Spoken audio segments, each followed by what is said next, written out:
Ang mga commanders ni Vladimir Putin ay hindi umano inasahan ang matinding eksperyensya at lakas ng Eastern Forces ng Ukraine at ayon sa mga eksperto, mahihirapan umano ang mga Russian troops na makuha ang tagumpay sa silangang bahagi ng bansa sa kabila ng pagkakaroon ng mas mabuting komunikasyon.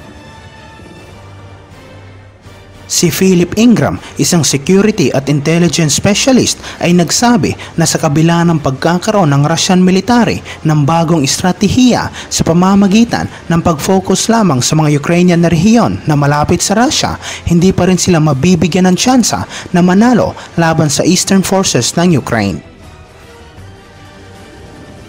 Sa loob ng halos isang dekada mula noong digmaan sa Crimea, mas pinalakas pa ng Ukraine ang kanilang pangdepensa at inaasahan ng mga analista na ang Russia ay matatalo habang sinusubukan nilang iligtas ang kanilang imahe mula sa ginawa nitong pagsalakay sa Kiev. Sinabi ni Ingram sa GB News na nakagawa pa rin ang Russia ng ilang mabuting desisyon dahil inilagay umano nila ang kanilang mga operasyon ngayon sa ilalim ng iisang commander. Ang pangalawang mabuting hakbang na kanilang ginawa ay ang desisyon nitong tutukan ang timog silangang bahagi ng Ukraine at mas pinabuti din ng Moscow ang kanilang komunikasyon upang mas mabilis nilang ma-deploy ang kanilang mga tropa. Ngunit hindi pa rin mababago ng Russia ang eksperyensya at taktika ng kanilang commander at maaaring ang kanilang mga sundalo ay hindi rin handa sa ganitong komplikadong sitwasyon na kung saan ay pinagsama ang lahat ng kanilang mga hukbo sa iisang operasyon. Sa katunayan, hindi pa rin nila naaayos ang kanilang problema sa logistics upang suportahan ang ganitong uri ng operasyon at ang masaklap pa nito ay sasalakayin nila ang isang lugar na kung saan ay matagal nang pinaghahandaan ng Ukrainian military. Sinabi ng ilang analista na gagamitin na umano ng Russia ang lahat ng kanilang mga armas sa southeastern Ukraine, ngunit naniniwala sila na mga Ukrainians ay hindi susuko at matapang na makikipaglaban sa mga Russian na sundalo. Isiniwalat naman ng isang opisyal ng Estados Unidos noong mga nakaraang araw na si Russian General Alexander Dvornikov ay itinalaga bilang isang bagong commander sa gagawing opensiba ng Moscow sa Eastern Ukraine. Si Dvornikov ay isang long-standing na Russian military official na matagal nang itinuturing na kahalili ni Valery Gerasimov na may record ng kalupitan laban sa mga sibilyan sa Syria. Sinabi naman ng hindi nagpakilalang US official na hindi sila otorisado na talakayin ito sa publiko. Ngunit sinabi ng White House National Security Advisor na si Jake Sullivan na walang appointment ang maaaring magbago sa katotohanan ng ginawang pagsalakay ng Russia ay isang estratehikong kabiguan.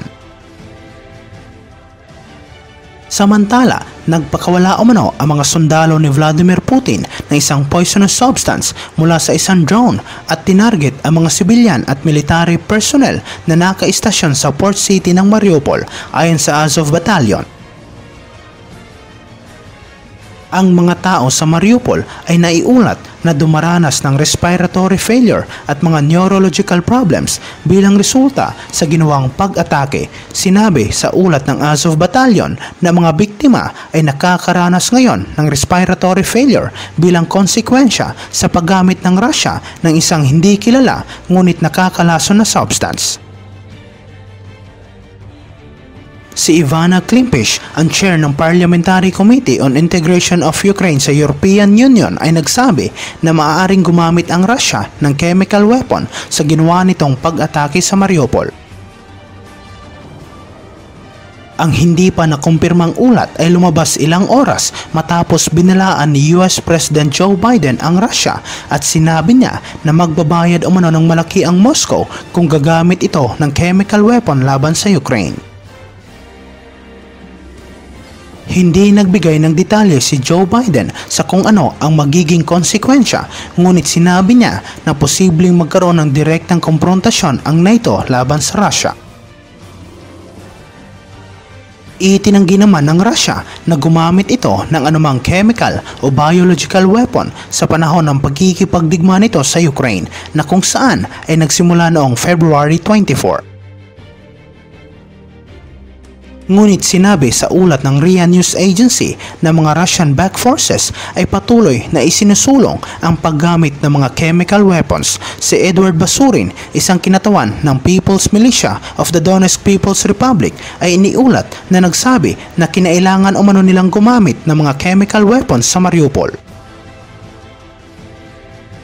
Ang Mariupol ay naging isang pangunahing strategic target para sa mga Russian troops mula na magsimula ang pagsalakay. Ang Southern Port City ay nasa pagitan ng pro-Russia breakaway ng mga rehiyon ng Donetsk at Luhansk sa silangan at Crimea naman sa timog. Ang pagsakop sa nasabing syudad ay naging isang major goal sa ginawang opensiba ng Russia at nagresulta ito sa walang humpay na pambobomba sa parehong military at civilian targets sa lugar. Iniulat din na mahigit 10,000 na umano ang mga namatay dahil sa ginawang pag-atake ng Russia sa Mariupol ayon sa mayor ng nasabing syudad.